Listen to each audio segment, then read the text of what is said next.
Hello guys, এই যে আজকে সন্ধ্যাবেলা বেরিয়ে পড়লাম ঘুরতে।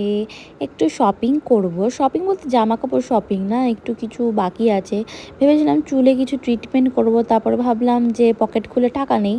তো বরকে বললাম যে ঠিক আছে তুমি টাকা দাও। বর বললো ঠিক আছে দেবো। তারপর ভাবলাম থাক, ওই টাকাটা আমি নিজের কাছে রেখে দিই। আর অন্য কিছু টাকা দিয়ে, অল্প কিছু টাকা দিয়ে শুধু হেয়ারটা কালার করে দিই, তাহলে বাকি টাকাগুলো থেকে যাবে। তো সেই উদ্দেশ্যে বেরিয়ে পড়লাম একটু চাকদায়। হ্যাঁ, চাইলে অনলাইনেও কিনতে পারতাম, কিন্তু কিনিনি, কারণ এই যে ঘোরাটা তো হবে না, ঘুরতে তো হবে বলো। আর এই যে চাকদার অবস্থা দেখো, জল জমে, মানুষ আসার শেষ নাই।